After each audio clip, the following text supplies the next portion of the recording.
It is 3 in the morning. The house is completely silent. Your partner is sleeping peacefully beside you, and you are lying there, wide awake, staring at the ceiling, wondering why this keeps happening to you. You were not having a nightmare. You did not hear a noise. You did not even need the bathroom. You just woke up, and now your mind is racing. Your body feels restless, and no matter what you try, closing your eyes, flipping the pillow, counting your breaths, sleep will not come back. So, you lie there, watching the clock, 3:15, 3:42, 4:07, and somewhere around 4:30, just when exhaustion finally pulls you under, your alarm goes off, and you start another day running on empty. If this is happening to you, I need you to understand something right now.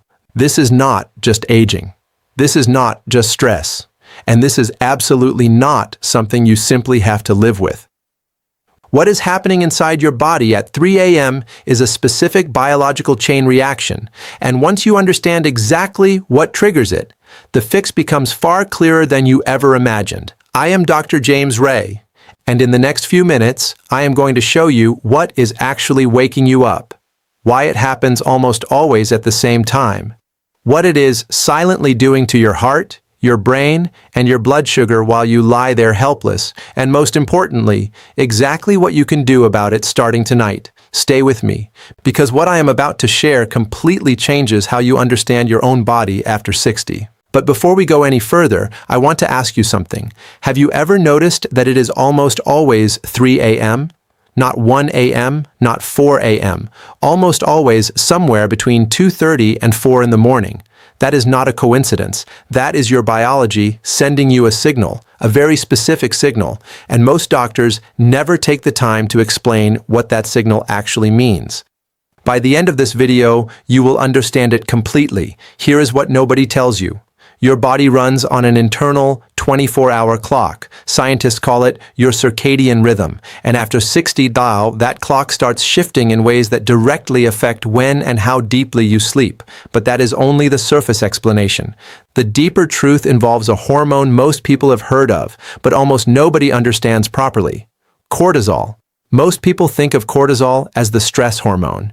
And yes, cortisol rises when you are stressed, but here is what most people do not know. Cortisol also has a completely natural daily rhythm.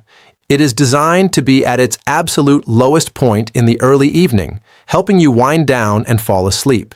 Then, slowly, quietly, while you sleep, it begins to rise again, building gradually through the night, until it peaks in the early morning to wake you up feeling alert and ready. That is the design. That is how it is supposed to work.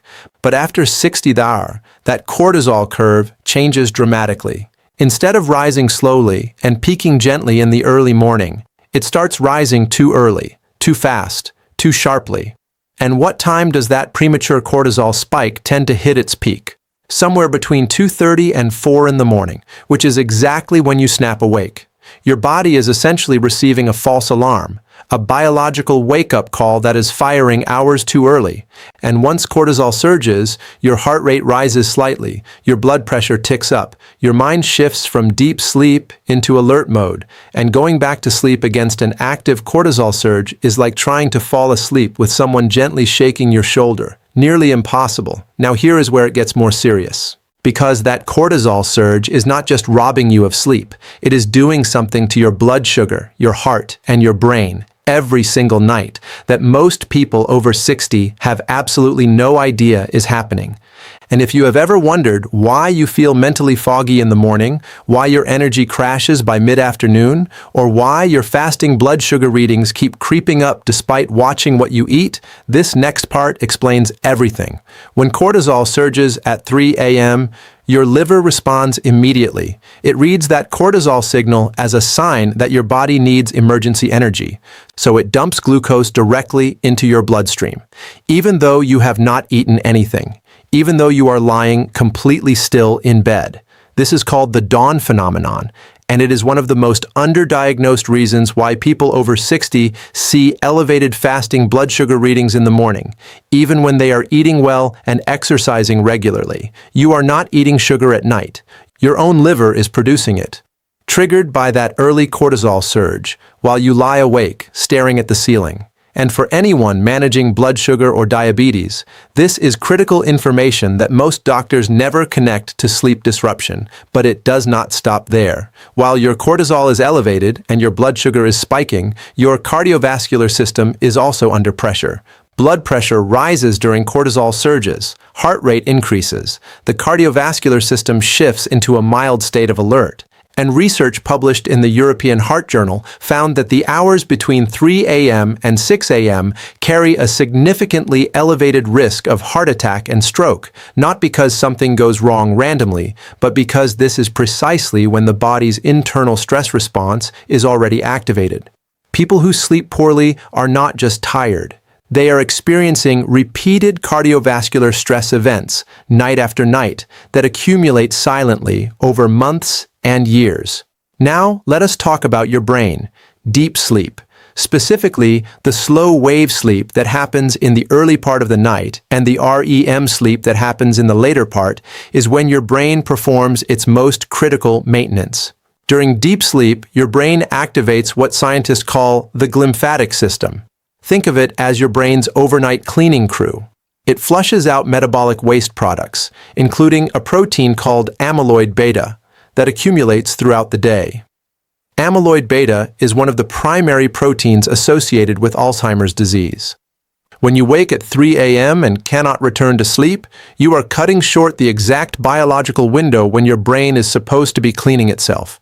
Night after night, week after week, year after year, this is why chronic sleep disruption after 60 is not just an inconvenience. It is a serious health risk that touches your blood sugar, your heart, and your long-term brain health simultaneously. And yet, most people are handed a sleeping pill and sent home. Because the real causes, the specific biological reasons this keeps happening, are rarely explained properly. Let me give you all of them now. Because cortisol is only one piece of this puzzle, there are actually 5 separate mechanisms that converge after 60 to create this 3 a.m. waking pattern. And your competitor's cortisol is only the beginning. Most people only ever hear about 1 or 2 of them. Understanding all 5 is what finally gives you the complete picture and the complete solution. Cause number 1, the cortisol clock shift. We already covered this in depth, but here is the piece most people miss. The reason cortisol shifts earlier after 60 is directly connected to light exposure. Your cortisol rhythm is regulated by a tiny structure in your brain called the suprachiasmatic nucleus, your master body clock. And that master clock is calibrated entirely by light. Specifically morning sunlight, hitting your eyes within the first hour of waking. After 60 Tao, most people spend less time outdoors. They wake up and stay inside. They sit in artificial light. They look at screens. And without that powerful morning light signal, the master clock gradually drifts earlier and earlier, which means cortisol rises earlier, which means 3 a.m. waking becomes more frequent. The fix for this specific cause is one of the simplest things in this entire video, and I will give it to you shortly. Cause number 2, melatonin collapse. Melatonin is your sleep hormone. It rises in the evening as light fades, signaling to your body that it is time to sleep, and it stays elevated through the night, helping maintain deep sleep. But here is the biological reality that nobody warns you about. Melatonin production drops by 50 to 80% between the ages of 40 and 70. By the time you're 65, your body may be producing a fraction of the melatonin it produced at 35. This means the hormonal anchor that keeps you in deep sleep through the night is dramatically weaker. So when that early cortisol surge hits at 3 a.m., there is not enough melatonin left to counterbalance it and pull you back under. You wake up and stay up. This is also why the melatonin supplements most people take, the 5 milligrams or 10 milligrams tablets sold at every pharmacy, are almost certainly the wrong dose. Research from the Massachusetts Institute of Technology found that the effective dose of melatonin for sleep maintenance in older adults is far lower than what is sold commercially. Between 0.3 milligrams and 0.5 milligrams, taken at the right time, is significantly more effective than the massive doses most people are taking.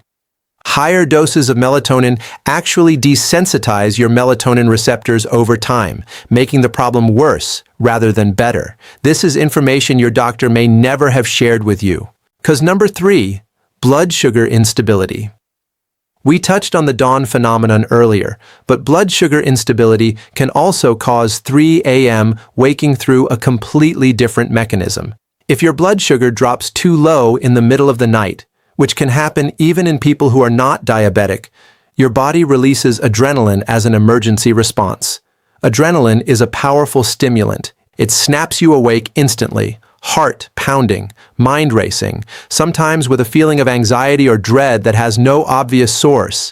This is called nocturnal hypoglycemia, and it is far more common after 60 than most people realize. It is particularly common in people who eat dinner early, skip evening snacks entirely, or have been reducing carbohydrates aggressively without medical guidance.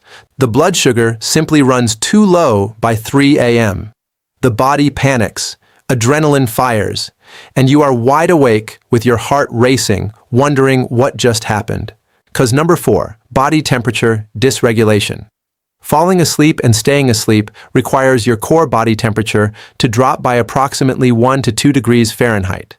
This cooling process is regulated by your hypothalamus, which also controls your hormones and your circadian rhythm. After 60, the hypothalamus becomes less efficient at managing this cooling process. Hot flashes in women and night sweats in both men and women, which are also driven by hormonal changes after 60 hours, further disrupt this temperature regulation.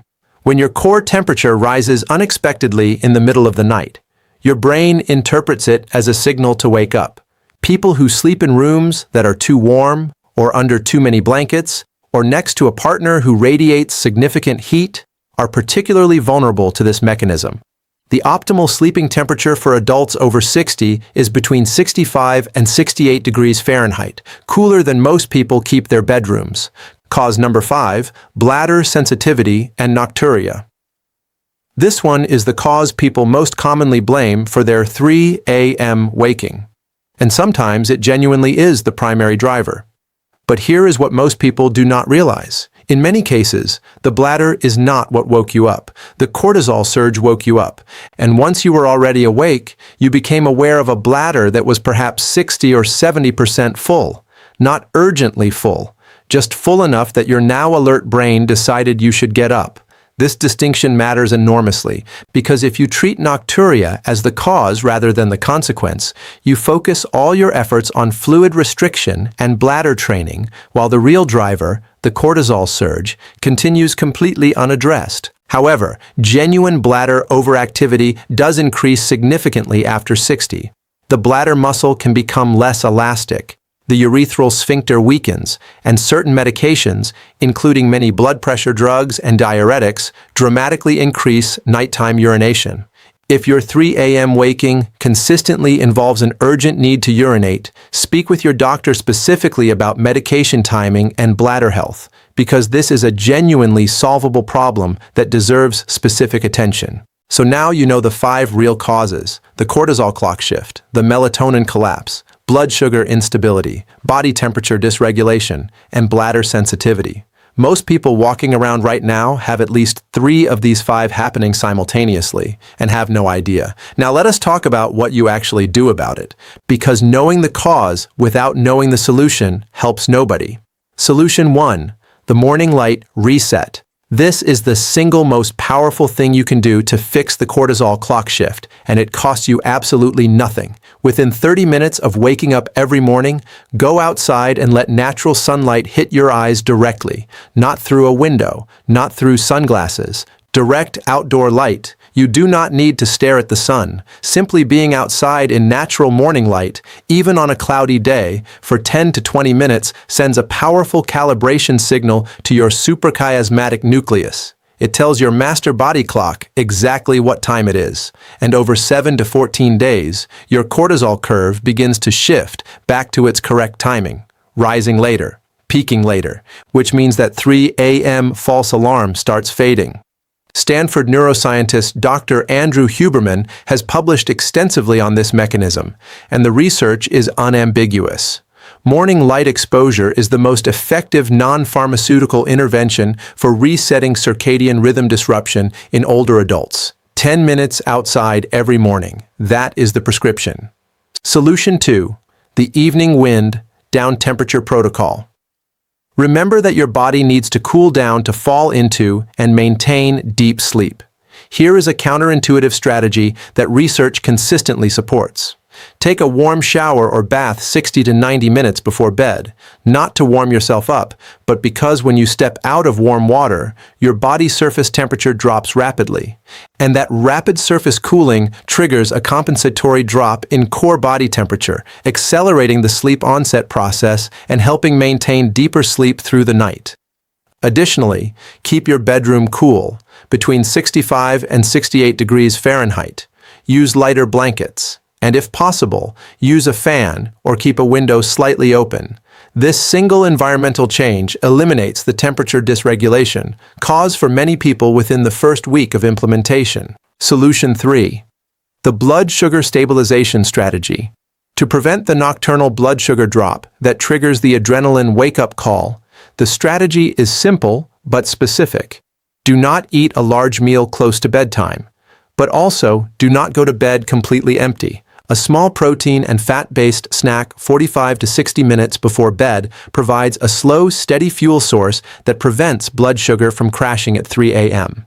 A small handful of nuts, a tablespoon of almond butter, a small piece of cheese.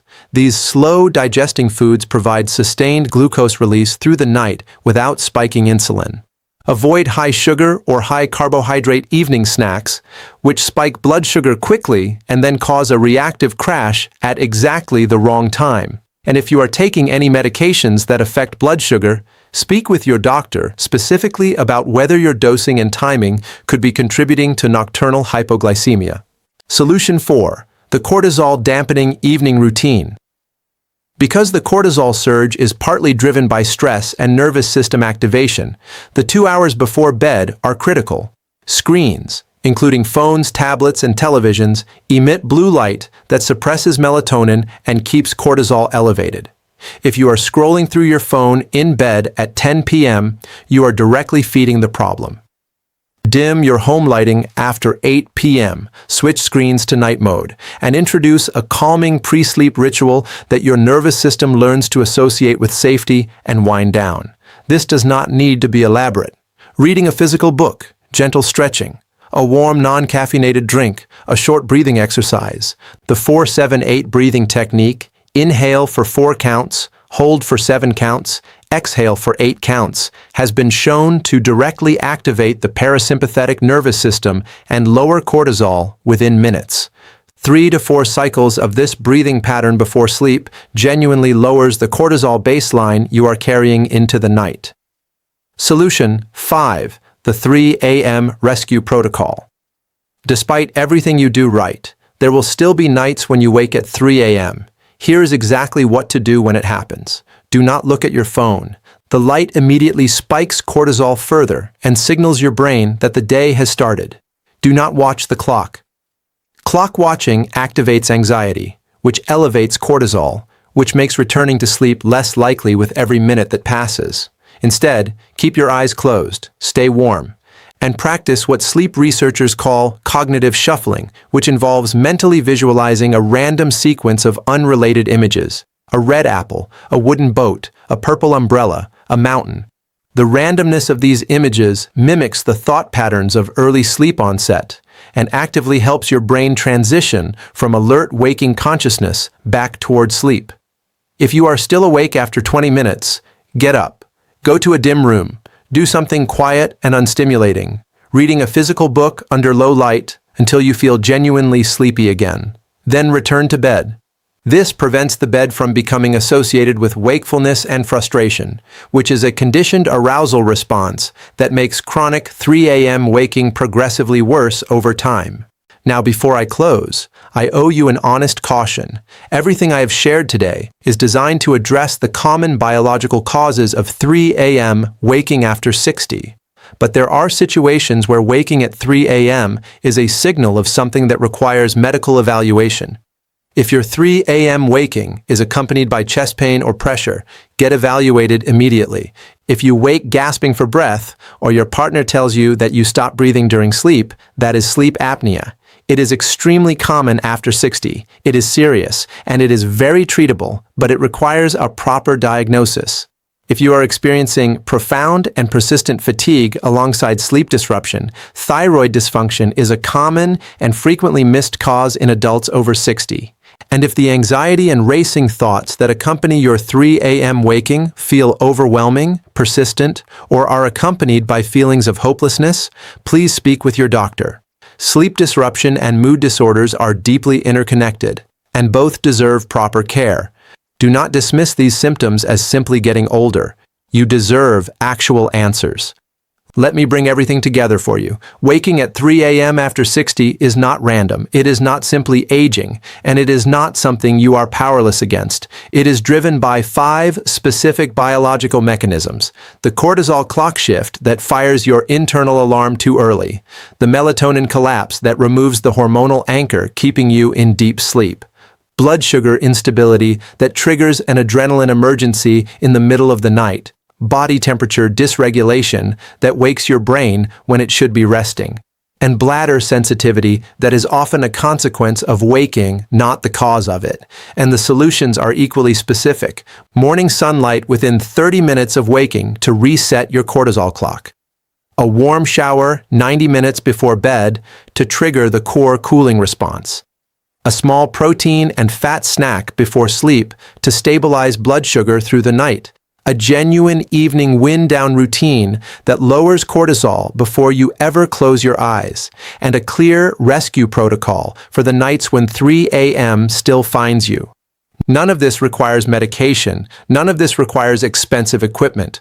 All of it can start tonight. Your sleep is not a luxury. It is the single most powerful health intervention available to you. It is when your heart recovers, when your brain cleans itself, when your hormones rebalance, when your blood sugar stabilizes. Protect it like it matters, because it does. I am Dr. James Ray. If this gave you something useful today, please subscribe so you never miss what comes next. Hit the like button so this reaches someone else who needs it tonight. And drop a comment below telling me, which of these 5 causes do you think is waking you up at 3 a.m.? I read every single comment, and your answer genuinely shapes what I make next for you. Take care of yourself. I will see you in the next one.